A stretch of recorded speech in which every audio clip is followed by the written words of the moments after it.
In the last class, we studied about the different devices which is used in the LAN.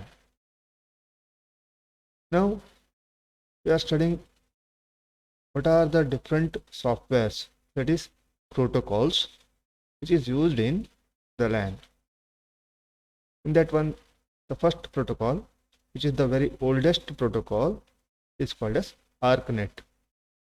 The full form for the ARCnet is Attached Resource Computer Network. This ARCnet is actually one of the oldest lower layer protocol, that is the works on data link layer protocols used for LAN. The data transmission rate of that ARCnet is actually starting from 156 kbps up to 10 mbps. ARCnet was actually created in 1977 at the Data Point Corporation by a scientist called as John Murphy. It is an extremely easy to install in LAN. ARCnet uses a token passing scheme to provide media access to device on the network. Here we are using different topologies like star topology, bus topology, ring topology. All the media access is controlled by token passing technique here. The token passing technique I already explained in the previous classes.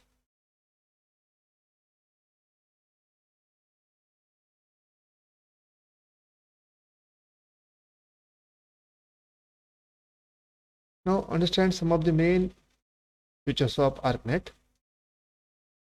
ARCnet can be support some of the cables, media like coaxial cables, twisted pair cables, as well as optical fibers. So the ARCnet is very flexible in the medium choice, by using which we can control our expense. Okay. Now the ARCnet supports some of the topologies like star topology, bus topology, as well as ring topologies. Depending on the requirement of the network, we just choose which is the best for our application. As I already told, ARCnet uses a token passing system which prevents a collision on the network. Means the system which is having a token can only transmit the data, so there is no possibility of any collision, due to which the data loss is also very less. Now this is some of the features of ARCnet. Next we have to study the frame format used in the ARCnet. In ARCnet, the frame format actually contains mainly three parts. The first part is called as header part. At the center we have a data part, and the last one is called as trailer.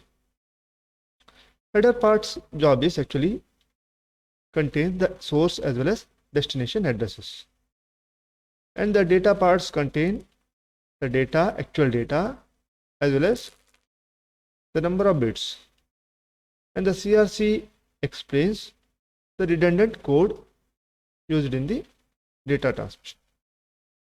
It is data transmit to data transmit. This one we are using some redundancy codes. Now we studied that frame headers in detail. The first one is called as header, consists of three components. The first one is called as SOH, that is nothing but start of header. Start of header indicates a patterns of bits. A fixed patterns of bits is used at the beginning of the frame.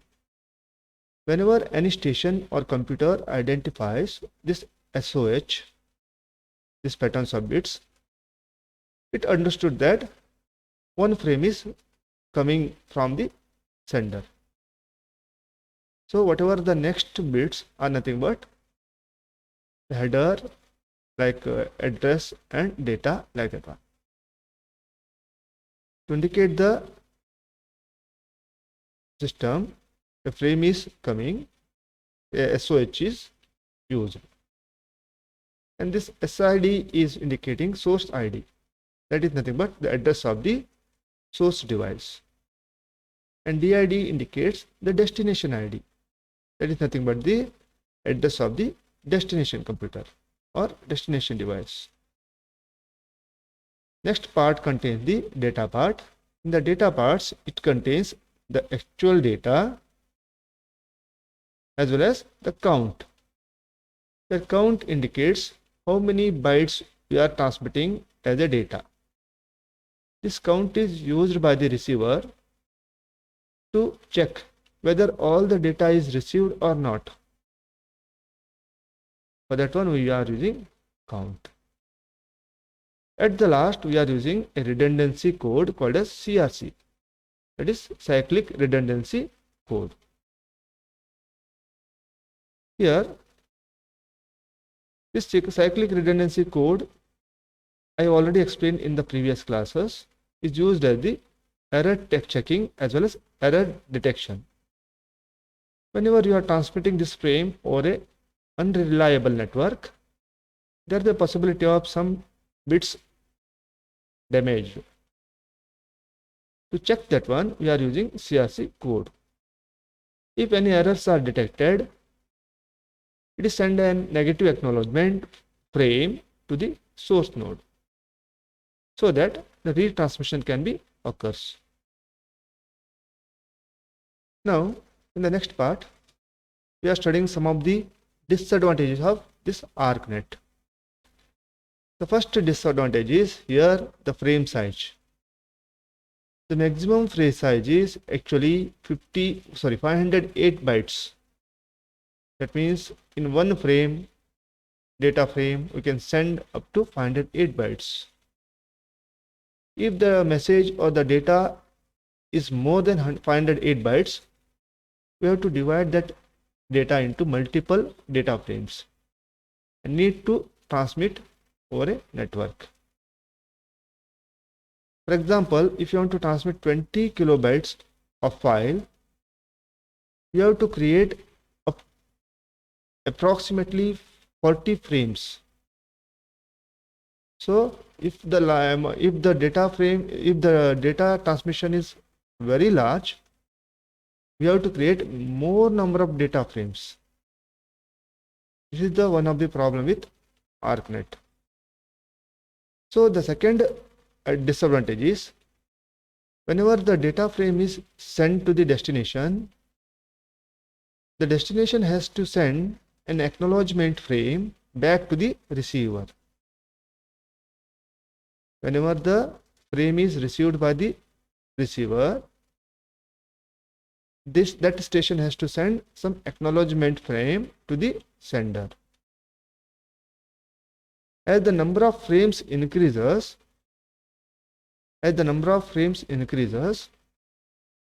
acknowledgement frames are also increases in the network, which will result in network traffic. Yes, if the data transmission is more, the number of frames are also more, due to which acknowledgement frame is also more, resulting in network traffic, and it will slow down your computer. One more problem with the ARCnet is the token is given to the next node only when it receives the acknowledgement of the last frame. When it will receive all the frame by the receiver, then only the sender will give that token to the next computer. Until it has to wait, until all the device has to wait. So that is one more problem with the ARCnet.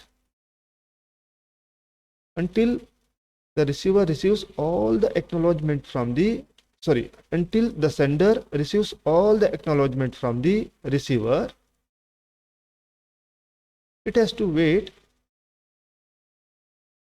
to give that token to the other computers. There is one more problem with the ARCnet. Here,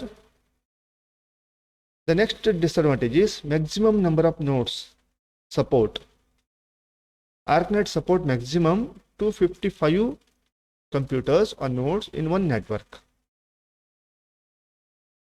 And the maximum data transfer speed of this one is only 10 Mbps, which is very less in LAN.